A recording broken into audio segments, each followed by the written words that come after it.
এই রোহিত সিনেমাটা কি বনলতার মতো নতুন কিছু কইরা দেখাইতে পারবো? কোন টাইমলাইনের স্টোরি হতে পারে এখানে কিন্তু হিন্ট দেওয়া আছে। ওই গানের মাধ্যমে যে আমার একটা ক্যারিয়ার গড়ে তুলবো সেরকম একটা সিস্টেম আমাদের নাই, বুঝছো? আমরা তো জানি যে আসলে সুরিয়ার ফ্যান বেসটা কত বড়, বাট এতদিন যাবত তো সে হিট সিনেমা তেমন ভাবে দিতে পারছিল না। তো এই কয়টা অ্যানিমে আমি রিসেন্ট সময় দেখছি, চাইলে দেখে নিতে পারো। যারা মানে নিজেদের ক্রিয়েটর বলে দাবি করে কিন্তু সিনেমার ছও বোঝে না। মানি হাইস্টের আসছে, ট্রেলার আসছে যে তারা আবার নতুন করে শুরু করতে যাচ্ছে, মেবি নতুন হাইস্ট। তো কি অবস্থা সবার, কেমন আছেন? আজকে আমরা চলে আসলাম আরো একটা পডকাস্ট নিয়ে। তো আমাদের সঙ্গে রয়েছে রিভিউ বাই চ্যানেল থেকে সাগর অ্যান্ড রঞ্জন। ওকে, আমাদের সঙ্গে আরো রয়েছে দি আপডেট ক্রিয়েটর চ্যানেল থেকে হাসান। ये हमारा नाम तो सुना होगा। তো কেমন আছেন আপনি আর আপনার উনি? হাই, আমি জনি। হ্যাঁ, তো আমাদের কাছে আজকে অনেক ইন্টারেস্টিং টপিক আছে যেগুলো নিয়ে আমরা আসলে আলোচনা করব। রোহিতের গান নিয়ে রকস্টারের একটা গান আসার কথা ছিল, আমাকে উড়িয়ে দাও, সেই গানটা আসলো না। তারপরে বর্ণলতা সেন, বর্ণলতা এক্সপ্রেসের মতোই হয়তো একটা সিনেমা হবে, বর্ণলতা এক্সপ্রেস। বর্ণলতা সেনের এক পোস্টার এসেছে, হঠাৎ করেই যেন উড়ে এসে জুড়ে বসলো। আর তাছাড়া হচ্ছে অফিসার আছে, তারপরে মালিকের লিক পোস্টার আছে, মালিক আছে। এছাড়াও আমরা যে বলিউডের দুই একটা সিনেমা আছে, তামিল আছে, তেলেগু আছে, সেই সব সিনেমা নিয়ে আসলে আজকের ভিডিওতে কথা বলতে যাচ্ছি। শুধু এটাই না, আমরা হলিউডের সিনেমা নিয়েও কথা বলবো, যেমন মানি হাইস্টের নতুন ট্রেলার এসেছে। তারপর হচ্ছে কিছু অ্যানিমে আছে যেগুলো আমি রিসেন্ট সময় দেখেছি, কেমন লেগেছে আমার, সেইগুলো নিয়ে সবকিছু আলোচনা করব। তো হ্যাঁ, এই ইন্টারেস্টিং পডকাস্টটা দেখতে থাকেন। আচ্ছা, তো তোমরা বলো যে রোহিতের লেটেস্ট গান রোহেনা, তোমরা এই গানটা দেখেছো? হ্যাঁ, আমি আর সাগর মোটামুটি ভালোভাবে দেখেছি, ইভেন আমাদের পেজে আর কি খুব ভালোভাবে আমি একটা রিভিউ লিখে দিয়েছি। তো আমরা এই গানটা যখন দেখতেছিলাম, গানটা আমাদের কাছে ফুলফিল আসলে পুরা হচ্ছে, মানে আমাদের যদি চিন্তা ভাবনা পুরো পজিটিভ, কোথাও কোনো আর কি কমতি নেই, পুরা ডার্ক ছিল, কালারফুল ছিল, প্রত্যেকটা ফ্রেম যেন আসলে সোনায় মোড়ানো। ঠিক আছে, সব কিছু মিলিয়ে এই গানটা আমার কাছে খুবই ভালো লেগেছে। তবে এইটার থেকেও আমার কাছে যেটা বেশি ভালো লেগেছে সেটা হচ্ছে রোহিত সিনেমার যে মন ছাড়া কি গানটা আছে, সেই গানটা। এখন সাগরের আসলে কোনটা বেটার লাগছে সেটা সাগর বলতে পারবে। আমি আমার রিভিউ আমাদের রিভিউ বাই চ্যানেলে দিয়ে দিছি, চাইলে সেখান থেকে দেখে নিতে পারো। তাও একটু বলো। মানে আমার কাছে ভালো লেগেছে, মূলত তারা প্রমোশনের দিকে একেবারে অসাম কাজ করেছে। যেখানে রকস্টার ধরতে গেলে প্রমোশনে তেমন একটা আগাইতে পারে না, শুরুর দিকে ভালো করছিল, বাট এখন পর্যন্ত এখন এসে দেখতে গেলে রোহিত আগায় রয়েছে। কারণ তারা একটা পোস্টার রিলিজ করছে, 3টা গান রিলিজ করছে, একটা টিজার রিলিজ করছে। তো হ্যাঁ, তারা প্রমোশন অনেক ভালো করে যেতেছে, তার উপরে তাদের কন্টেন্টও অনেক ইন্টারেস্টিং। এর জন্য বলা যায় যে আমার কাছে ভালো লেগেছে সবকিছু মিলে। যদিও হ্যাঁ, এই গানটা আমি যদি এক কথায় বলি, এই গানটা তোমাকে অন্য জগতে নিয়ে যাবো। আমি গানটা শোনার সময় বারবার ঘুরে চলে গেছিলাম যে আচ্ছা, আমি আমার জীবনের কথা ভাবতেছি, যে আচ্ছা আমি আমার জীবনে কি করতেছি, এই সেই, বুঝছো? এই গানটা শোনার সময় এমন একটা ফিল আসছে। প্রত্যেকটা গানই দেখেছি, শুনেছি।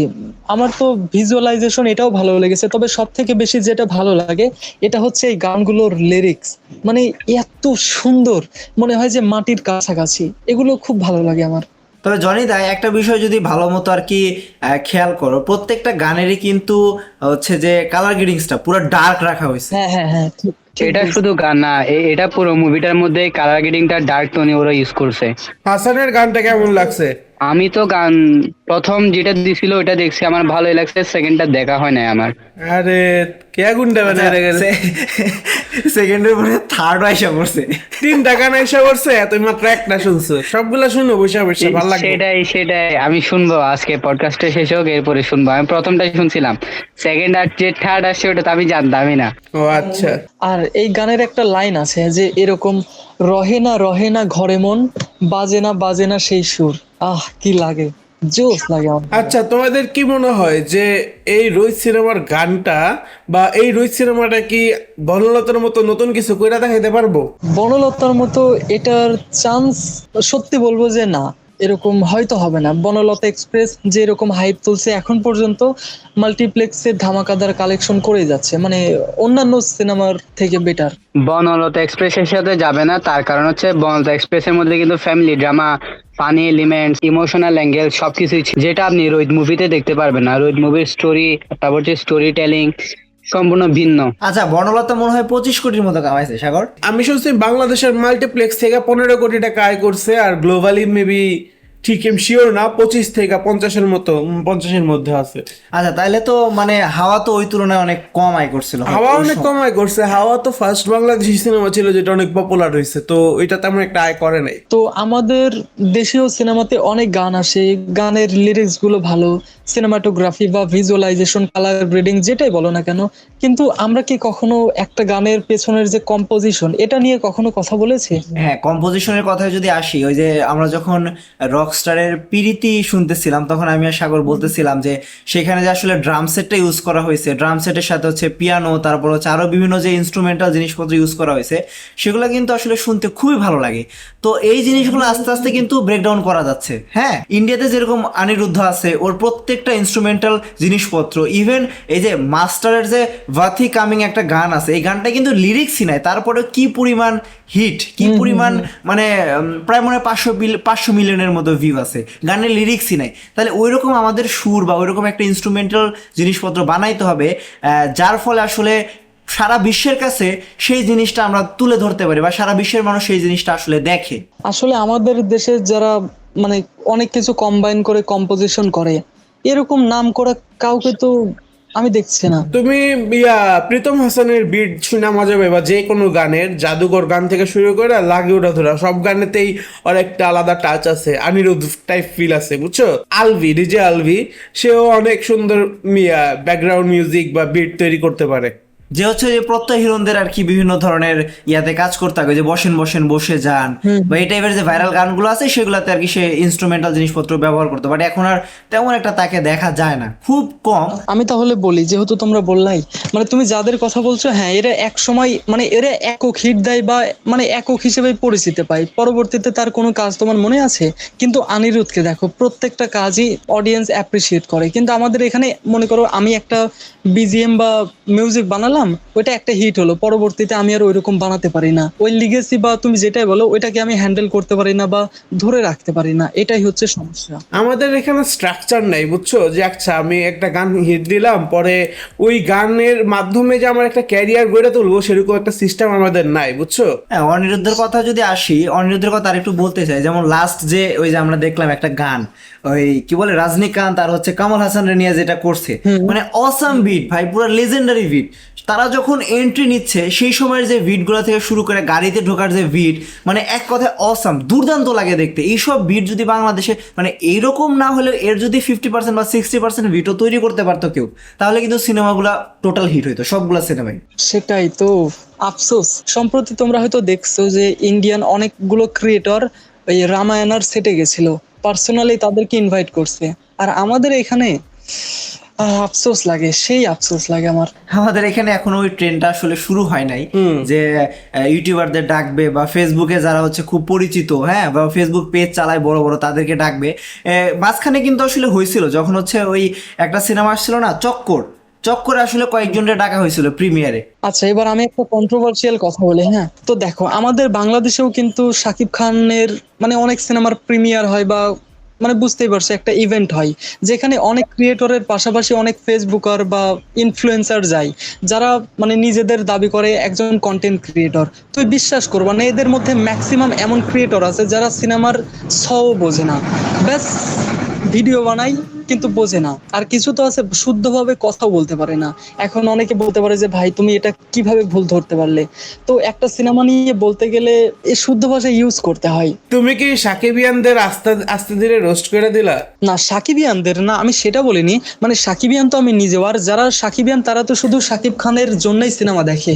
আমি সাকিবিয়ানদের বলিনি, মানে তথাকথিত কিছু কন্টেন্ট ক্রিয়েটর আছে যারা মানে নিজেদের ক্রিয়েটর বলে দাবি করে কিন্তু সিনেমার ছও বোঝে না। আমাদের সাকিবিয়ান এই অডিয়েন্সের জন্য জানায়া দেই, মেবি ঈদের 3 দিন পরে একটা ইভেন্ট হতে যেতেছে বসুন্ধরায়, তো তোমরা যারা যারা যাইতে চাও সাকিবিয়ানরা, তারা যারা যা দেখতে পারো। আমি সমস্ত সাকিবিয়ানদের ভালোবাসি, কারণ আমি নিজেও সাকিবিয়ান আর সাকিব খানকে আমিও ভালোবাসি। আমি ব্রুটালি বলতে চাই যে আমি সমস্ত সাকিবিয়ানদের ভালোবাসি না, যারা আমাকে গালি দিব আমি তাদেরকে হেট করি, এটা আমি ব্রুটালি মানতে রাজি আছি। আচ্ছা, এই যে সাকিবিয়ানদের নিয়ে কথা বলতেছিলাম, সাকিবিয়ানরা কিন্তু ভালো পরিমাণ প্রমোশন করতেছিল রকস্টারে, ঠিক আছে, রকস্টারের জিনিসপত্র আসতেছিল, বাট হঠাৎ করে একটা জিনিস খেয়াল করলাম, হাসানের কাছে যদি যাই, যে এই যে 16 তারিখে যে গান আসার কথা ছিল, গানটা যে আসলো না, তোমার মতামত কি আসলে এটা নিয়ে? এখন কি আর বলবো, বেসিক্যালি আমরা ইন্ডিয়ান মুভিগুলোতে দেখি যে ওরা এই টাইপের ব্যাপার স্যাপারগুলো কিন্তু করে, টিজার ট্রেলারের মধ্যে অনেক কিছু হিন্টস দেয় আর সঠিক সময়টা আমাদেরকে ডেলিভারিও করে।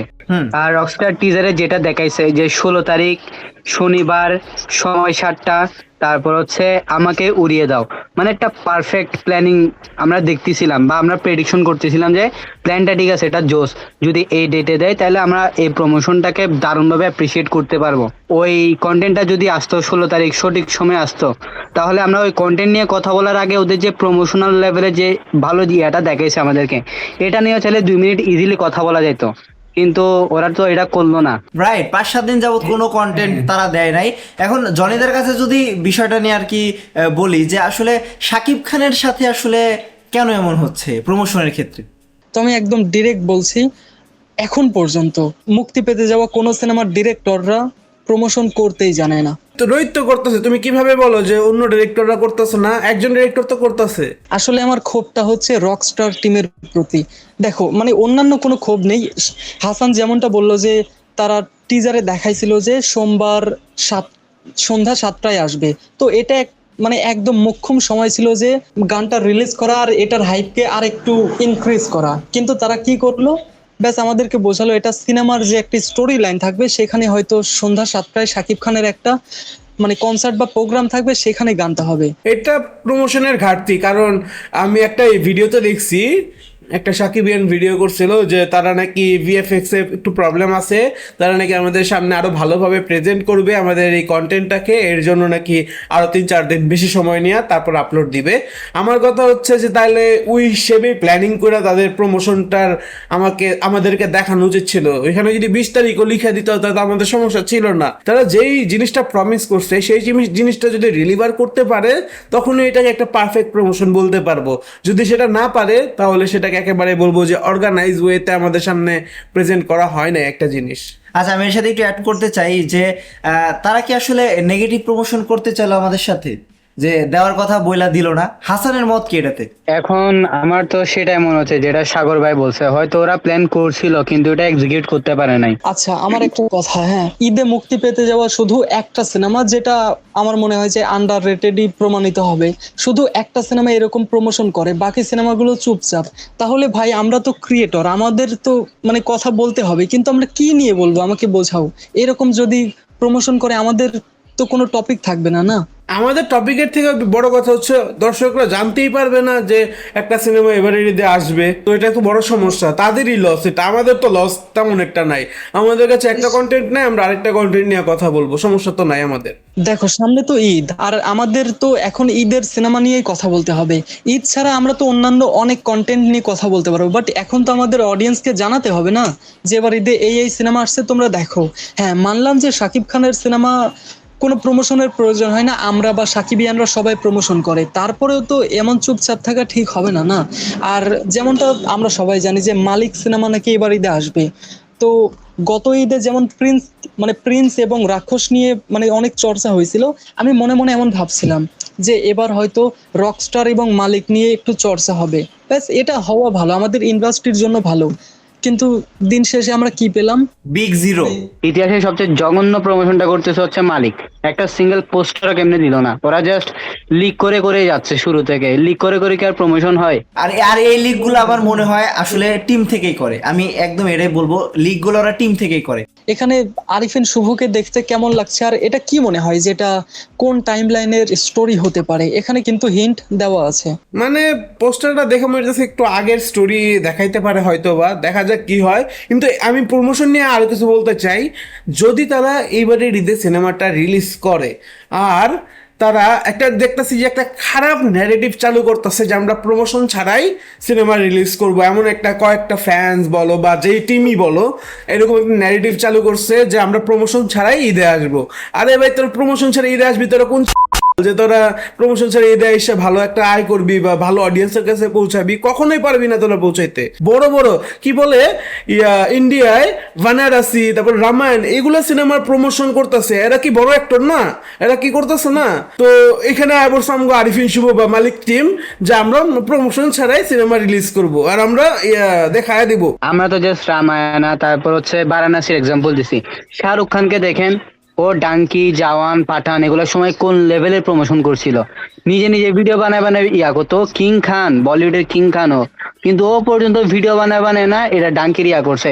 ড্রপ 1, ড্রপ 2 এভাবে করে করে কত ড্রপ 5 পর্যন্ত করছে। আরে ইন্ডিয়াতে তো তাও 1 মাস এমনকি 1 বছর আগে থেকেও প্রমোশন শুরু হয়। আমাদের ইন্ডাস্ট্রি ছোট, আমাদের তো অত সময় থাকে না। তাও তো মানে একটা সময়সীমা থাকতে হয় না, যে আমরা এতদিন গ্যাপ রেখে প্রমোশন শুরু করব। আর আরেকটা কথা আছে, আমি একটা কথা অ্যাড করতে চাই। শাহরুখ খান, সালমান খান এদের কথা বললা না, কিংবা প্রভাসের কথাই বলো, সেই দিক থেকে আমাদের শাকিব খান বা মানে গর্ব করে বলা যায় যে আমাদের একজন শাকিব খান আছে। আর শাকিব খানের একটা যে মানে সাকিবিয়ান গ্রুপ আছে। আর ওই যে মালিকের ডিরেক্টররা ভাবতেছে হ্যাঁ আমরা শাকিব খানের থেকেও বড়, মনে হয় এটাই ভাবতেছে। একটা সিনেমা হঠাৎ করেই উইরা এসে জুইরা বসলো, বনলতা সেন, যার নামও শুনি নাই কখনো, হঠাৎ করেই মানে উইরা আসলো। তো এরাও কিন্তু একটা পোস্টার না কয়টা 7-8টা পোস্টার দিছে আর কি, হঠাৎ করে আইসাই। কিন্তু তাদের প্রমোশন অনেক খারাপ, তারা অনেক লেট শুরু করছে। আর শুধু পোস্টার দিয়েই কাজ হবে না, মূলত তাদের টিজারটাকে ডেল ডাউন করতে হবে। টিজার দেখে আমরা বুঝতে পারবো যে কোয়ালিটি কেমন, বুঝছো? মানে পোস্টার ফটোশপ বা এআই দুইটা দিয়ে অনেক সুন্দরভাবে মেক করা সম্ভব, বাট মেইন হচ্ছে টিজার বা ভিজুয়াল আমাদের কাছে প্রেজেন্টেশনটা। দেখা যাক সেটা কেমন করে। তো এখানে বনলতা সেনের যে মেইন কাস্টিং খায়রুল বাশার, তার লুকটা নিয়ে তোমরা কিছু বলো। সোশ্যাল মিডিয়ায় দেখলাম যে এটা নিয়ে অনেক লেখালেখি হচ্ছে, তো এই বিষয়ে তোমার কি মতামত? লুকটাতে এক কথায় জোস, কারণ বনলতা, ওনার নাম কি যে জীবনানন্দ দাশ। জীবনানন্দ দাস, মানে ওনার যে চেহারা বা ওনার যে গেট আপ, সেটা ওটার সাথে চেহারা চরিত্রের সাথে কিন্তু ফুল মিলে যাচ্ছে গা। তো আমি বলবো খায়রুল বাশার এই চরিত্রটার জন্য একদম পারফেক্ট। আচ্ছা, খায়রুল বাশারের এটা ফার্স্ট ফিল্ম না? তার তো কোনো সিনেমা দেখেনি এখন পর্যন্ত, জাস্ট নাটক আর টেলিফিল্ম হয়তো করছে। পোস্টারে তো ভালোভাবে প্রেজেন্ট হয়েছে, এখন দেখা যাক যে সিনেমাটা কেমন হয়। আমার ভাইবটা দিতেছে কি জানো, এই সিনেমার পোস্টারটা আমরা যে বিভিন্ন অ্যাডভেঞ্চার মুভি দেখি না, সেই টাইপের একটা ফিল দিতেছে। মানে কাইন্ড অফ এটা পিরিয়ডিক ফিল্ম। তো আমি কবিতাটাও শুনছি, তেমন ভালো কিছু বুঝতে পারি নাই। এই কবিতাটা বনলতা সেন নামে কবিতা, দেখা যাক ফিল্ম কেমন বুঝি। ফিল্ম তো একটু স্টোরিটাকে ভালোভাবে ব্রেকডাউন করবে, হয়তো বা ভালোভাবে বোঝা যাবে। আমি একটা কথা বলি, মানে এই ধরনের মুভিগুলা যে কবিতা বা গল্পগুলা থেকে অ্যাডাপশন করে না, ওগুলো কিন্তু সুন্দর হয়, কিন্তু এগুলোকে যদি পারফেক্ট ভাবে প্রেজেন্ট করতে পারে তাহলে ফ্যামিলি অডিয়েন্স অনেক ভালোভাবে এগুলোর সাথে কানেক্টেড হতে পারে। যেরকম এক্সাম্পল আছে হচ্ছে ওই বনলতা এক্সপ্রেস। এটা মূলত হিস্টোরিক্যাল একটা সিনেমা বা বায়োগ্রাফিও বলা যেতে পারে। যে এই সিনেমাটা নাকি অনেক আগের, প্রায় কি বলে 4-5 বছর আগের প্ল্যানিং করা আর কি। এই ইভেন এর যে হচ্ছে ফাইনাল ড্রাফটটা, মানে হচ্ছে যে হচ্ছে কি বলে ওটা, স্ক্রিপ্টিং, স্ক্রিপ্ট। হ্যাঁ, স্ক্রিপ্ট যে থাকে এটা নাকি প্রায় 10-12 বছর আগের স্ক্রিপ্ট।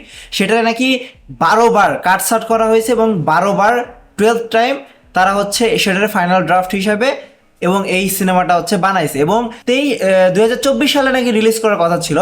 তো ওই সময় নাকি সরকারের যে পতন হয়, সরকারের পতন হওয়ার পরে নাকি ডিরেক্টর নাকি আর ইন্ডিয়াতে যাইতে পারে নাই, এর ফলে নাকি মানে পোস্ট প্রোডাকশনের কাজটা সম্পূর্ণভাবে শেষ হয় নাই। ভালো হয়েছে যে তখন রিলিজ পায় নাই, কারণ না হলে কখনো এই সিনেমা এত সম্ভাবনাময় থাকতো না, বুঝছো? দেখা যাক কি করে। নাবিলার ক্যারেক্টার পোস্টারটা অসাম ছিল। তোমাদের নাবিলার ক্যারেক্টার পোস্টার কেমন লাগছে? এখনকার অডিয়েন্স মানে তুমি আমাদের এক্সাম্পলে নাও, আমরা কিন্তু এখন ম্যাক্সিমাম টাইম মানে মাস অডিয়েন্স হয়েছে, তাই না? মানে আমাদের ওভার দ্য টাইপ, মানে ওভার দ্য টপ কিংবা মানে মার কাট এসব অ্যাকশন সিকোয়েন্স বেশি ভালো লাগে। তো তোমার কি এখন মনে হয় যে মাস অডিয়েন্স এই সিনেমা দেখতে যাবে? মাস অডিয়েন্স দেখবে না, যারা বনলতা এক্সপ্রেস দেখছে তারা দেখতে যাবে। ফ্যামিলি কমেডি ড্রামা আর একটা হিস্টোরিক্যাল সিনেমার মধ্যে পার্থক্য আছে। অনেক অডিয়েন্স ওটা মানে নিজের মধ্যে অ্যাডপ্ট করতে পারে না। পছন্দ করে ঠিকই, বাট বাংলাদেশে এইসব সিনেমা হয় না। তারা বাইরের দেশের সিনেমা দেখে, ইভেন ইন্দোনেশিয়ার সিনেমা দেখে, কোরিয়ান ড্রামা দেখে, তারা কিন্তু দেখে। কিন্তু বাংলাদেশে যদি এরকম তৈরি হয়, যেরকম আন্ধার তৈরি হচ্ছে, এরকম যদি বনলতা সেন যদি এরকম একটা টাইপ সিনেমা হয় যে হিস্ট্রিক্যাল বা হচ্ছে একটু কি থ্রিলার টাইপ একটা ভাইব থাকবে, তাহলে কিন্তু মানুষজন পছন্দ করবে। আমাদের ভাই এরকম টাইপ সিনেমা দরকার, খেলা রিলেটেড সিনেমা দরকার।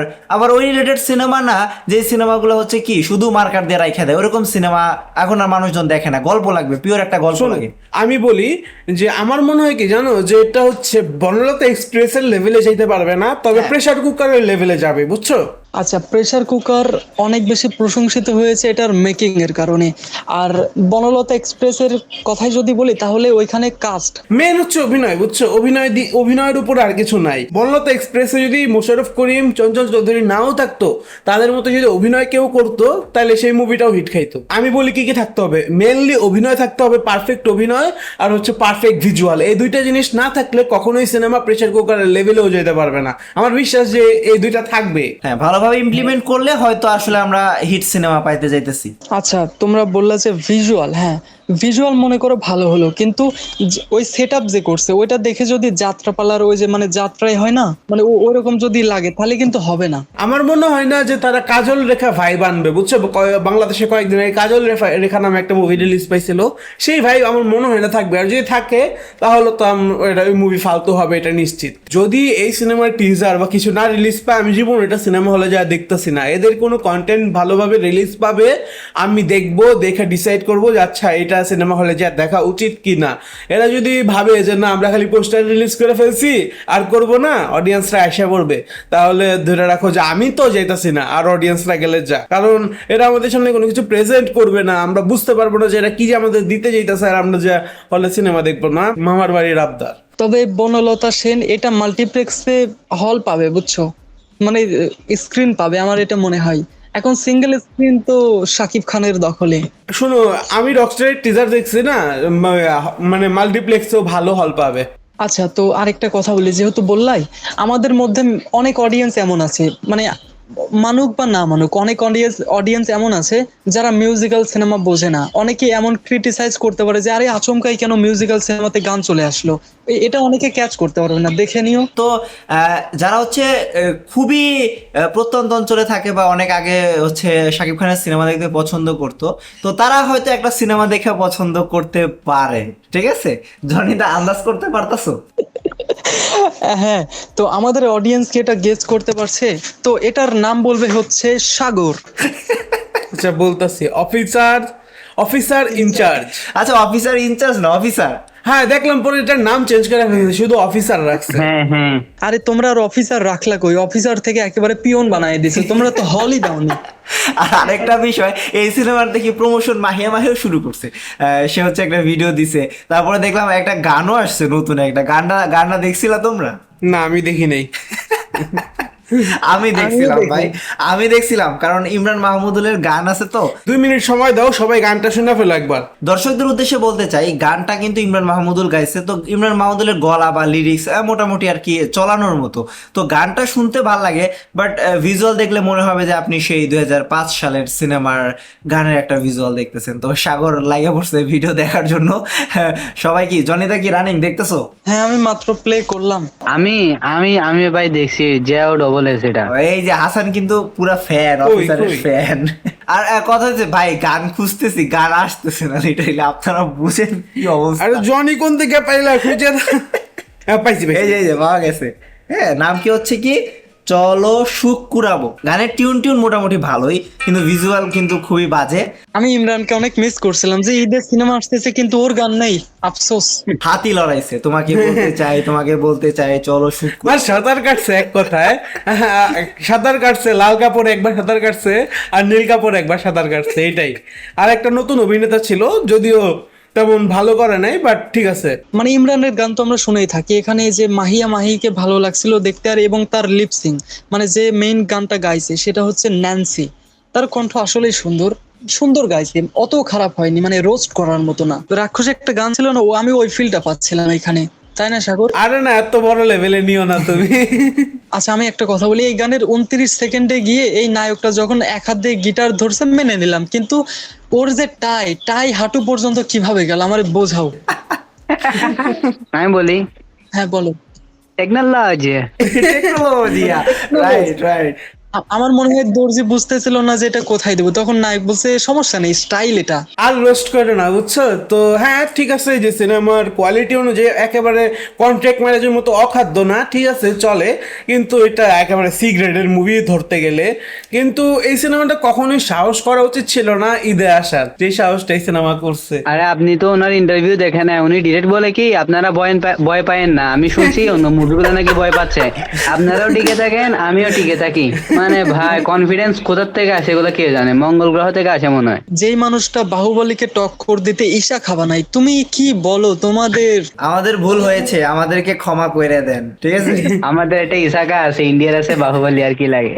ওরা কি বুঝে না যে বর্তমান অডিয়েন্স ওটিটি নির্ভর বেশি হয়ে গেছে, ওরা কত ভালো ভালো কন্টেন্ট দেখে হলিউড বলিউড সাউথ কোথায় চলে গেছে, আমরা কোথায় পড়ে আছি এখন, ওরা কি এটা বোঝে না? হাসান তুমি যে কইলে ওরা বোঝে না, হ্যাঁ ওরা বোঝেই না, ওরা বুঝলে আর এগুলো করতো না। ওরা ভাবে কি যাচ্ছে আমি টাকা লাগাইতেছি তাহলে আমার হিরো হইতে হইব, আমি হিরো হবো, আমি সবকিছু করবো। এই যে আমরা এত কথা বলি, সোশ্যাল মিডিয়ায় এত লেখালেখি হয় যে এরকম টাইপের সিনেমা চলবে না, মানে তোমাদের মনে হয় না যে ওরাও তো এসব পোস্ট দেখে, তারপরেও কেন এসব সিনেমা বানাই?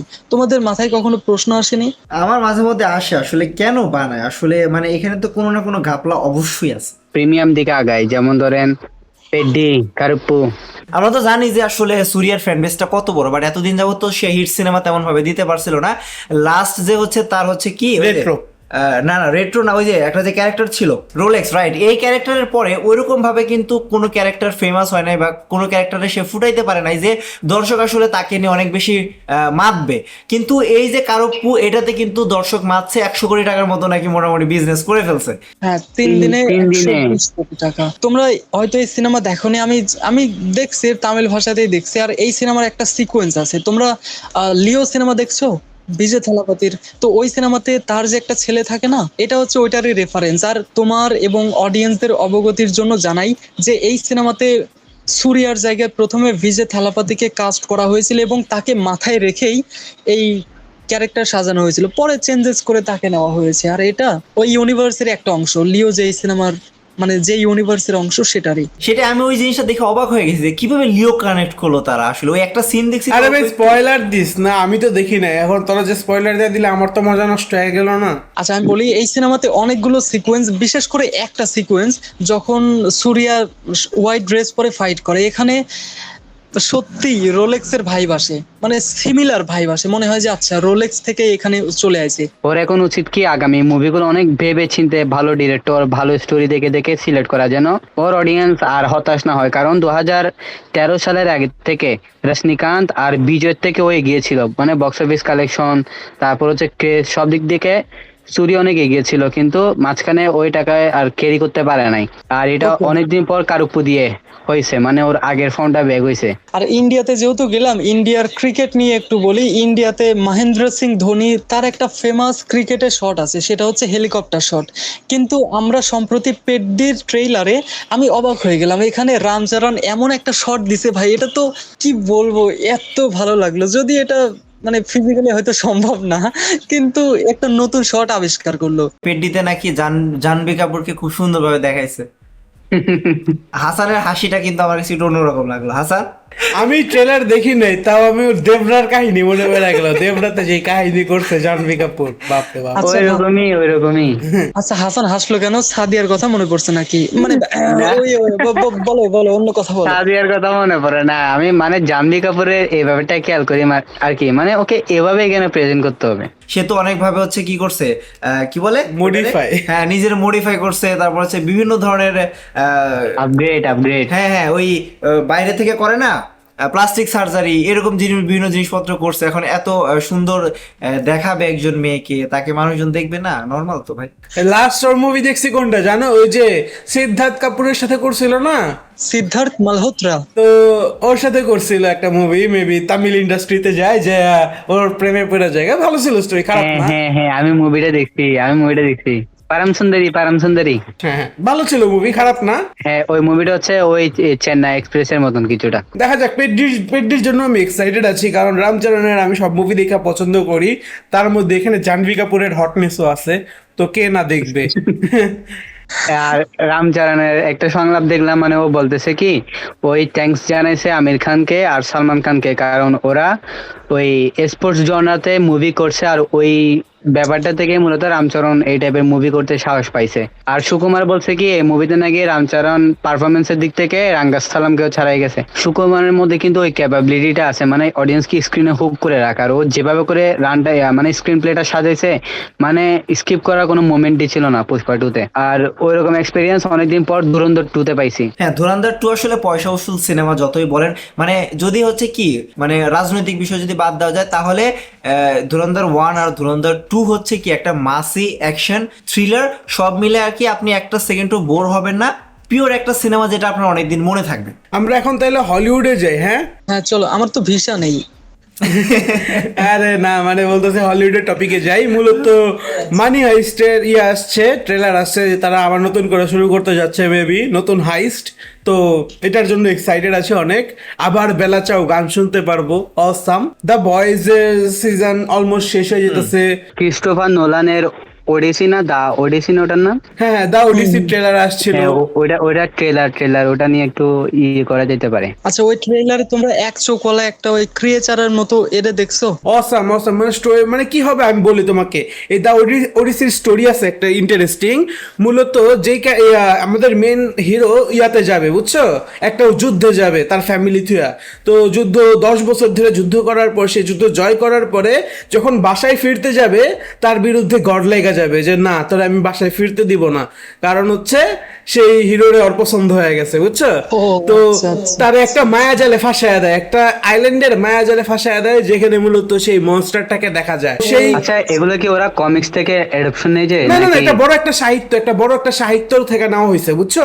আচ্ছা, হলিউডের মেইন হচ্ছে এখানে, মানে ওরা কমিক্স সাহিত্য এইসব থেকে অ্যাডাপশন নিয়ে প্রেজেন্টেশন একদম কাঁপাই ফেলে। হ্যাঁ হ্যাঁ হ্যাঁ, লর্ড অফ দ্য রিং বলো, তারপরে হ্যারি পটার, এগুলো সব বই থেকে নেওয়া, তাই এর জন্য এগুলোর স্টোরি অনেক সুন্দরভাবে প্রেজেন্ট করে আমাদের সামনে। হ্যারি পটারের তুই আসতেছে নতুন একটা সিরিজ সিজন আসতেছে, হ্যাঁ সিরিজ আসতেছে। হ্যাঁ, তো বলি স্টোরিটা শেষ হয় নাই তো। সেই আইল্যান্ডে ফাঁসার পর তো সেখানে সে আরো 10 বছর স্ট্রাগল করে বাঁচার লেগা বুঝছো। তারপরে 20 বছর পর সে তার ফ্যামিলির কাছে ফেরত যায়। অ্যান্ড ফ্যামিলি তো এত তার মানে বউয়ের কাছে এত ইজি ছিল না, কারণ তার বউয়ের কাছে বিভিন্ন রাজারা আসছে বিয়া করতে, দ্বিতীয় বিয়া করতে, কারণ তার স্বামী যুদ্ধে গেছে। বলতেছে যে সবাই বলতেছে কি যে তার স্বামী মনে হয় মারা গেছে, তোমার স্বামী আর ফিরবে না, তুমি আমাকে বিয়ে করে নাও এবং এই রাজ্যের দায়িত্ব আমারে দিয়ে দাও বুঝছো। এভাবে তার বউয়ের পেছনেও অনেক রাজারা লেগে পড়ছিল। তো তার বউ একটা প্ল্যান করছে যে আচ্ছা তুমি আমার বিয়ে করতেছো, আমার একটা কাজ আছে, আমি একটা কাপড় বুনতেছি, কাপড় যতদিন না বোনা শেষ হইব অতদিন আমি তোমাদের কেউকে বিয়া করতে পারবো না বুঝছো। তো তারপরে কি করতো, প্রত্যেক সারাদিন ও কাপড় বুনতো, আবার সারা রাত কি করতো ওই কাপড়টারে খুইলা ফেলতো, তো আবার রিস্টার্ট করতো। তো অনেক ইন্টারেস্টিং স্টোরি। এটাকে ক্রিস্টোফার নোলান না? হ্যাঁ, ক্রিস্টোফার নোলান। তো সে অসাম ভাবে প্রেজেন্ট করবে, আমি তো দেখার জন্য অনেক এক্সাইটেড আছি। বসুন্ধরার সেরা হলে যা দেখে আসবো এটাকে। তো যেহেতু তোমরা এটা বললা, তো ক্রিস্টোফার নোলানের বিষয়ে তোমরা কি একটা জিনিস জানো? তো আমি কিছুদিন আগে একটা আর্টিকেলে এরকম দেখলাম যে ক্রিস্টোফার নোলান কি করে, মানে ইউজুয়ালি কি হয় যে স্ক্রিপ্ট মানে এমন পৃষ্ঠায় লেখা হয় যাতে সেটা কপি করা যায়, কিন্তু সেই বান্দা লেখে হচ্ছে মানে লাল কাগজে তার স্ক্রিপ্ট গুলো লেখে যাতে এটা কপি না করা যায়। বুঝছো তাহলে কি ট্যালেন্টেড আর কি সিকিউর। এটা সারা জীবনই তাদের ফিল্ম নিয়ে পড়াশোনা করে, তো এর জন্য এদের কাজও ক্রিয়েটিভ হয়। আর আমাদের দেশের যেসব গুণী গুণী মানে বয়স্ক আছে, তারা শুধু সারা জীবন মনে হয় সাপের সিনেমা বানানোই শিখছে, মানে কি একটু অবস্থা। এটাই তো, আপনি জেমস ক্যামেরনকে দেখেন, কত বয়স হয়ে গেছে এই মানুষটার, কিন্তু ও এখনো অ্যাভেটর 7 পর্যন্ত প্ল্যান করে ফেলছে। তো হ্যাঁ, আমি লাস্ট কিছু আমার রিসেন্ট দেখা অ্যানিমের সাজেশন করবো আমার অডিয়েন্সদের, তো তারপরে আমরা পডকাস্ট শেষ করে দিব। তো হ্যাঁ, শুরু করি। তো রিসেন্ট সময় আমি যে অ্যানিমেগুলো দেখছি সেগুলো হচ্ছে ribbon as a vending machine, 2টা সিজন আছে এটার, তো সেটা দেখতে পারো, অসাম ইসিকা অ্যানিমে। তারপর হচ্ছে infinity dendrogram, the wrong way to use healing magic season 1। তারপর লগ হরাইজনের সিজন 3টা। তারপর হচ্ছে the rising of a shield hero season 1 থেকে 4 পর্যন্ত। তারপর হচ্ছে easy going territory defence by a optimistic lord. তো এই কয়টা অ্যানিমে আমি রিসেন্ট সময় দেখছি। চাইলে দেখে নিতে পারো। তো এই ছিল আজকের আমাদের পডকাস্ট। তো অনেক কিছু নিয়ে আলোচনা করলাম। আপনারা তো এরকম ভিডিও আপনারা অনেক বেশি চান, সেটা আপনারা কমেন্টেও জানিয়েছেন। ইভেন আমরা একটা ভিডিওতে বলেছিলাম যে এখানে যদি 100 লাইকের মতো ওঠে তাহলে আমরা আসলে এটা চালিয়ে যাব। তো আপনারা প্রায় 500-700 লাইক দিয়ে ভরে ফেলেছেন। এরকম পডকাস্টে যদি আরও মানুষকে দেখতে চান বা আরও ইন্টারেস্টিং জিনিসপত্র নিয়ে জানতে চান, তাহলে আমাদেরকে কমেন্টে জানাতে পারেন যে আসলে আমরা কি নিয়ে কথা বলতে পারি, কোন টপিক নিয়ে কথা বলতে পারি। আমরা এর আগে একটা বলেছিলাম যে আমরা পুরাতন সিনেমা দেখে পুরাতন সিনেমা নিয়ে আসলে পডকাস্ট করতে পারি, আলোচনা করতে পারবি। এই জিনিসটাও আপনারা চান কিনা সেটাও আমাদেরকে জানাতে পারেন। তো সবার কাছ থেকে বিদায় নিচ্ছি, আমি রঞ্জন। এতক্ষণ পর্যন্ত ভিডিওটা দেখার জন্য আপনাদেরকে ধন্যবাদ। আর এরকম পডকাস্ট দেখার জন্য অবশ্যই আমাদের চ্যানেল সাবস্ক্রাইব করে রাখতে হবে। বাই।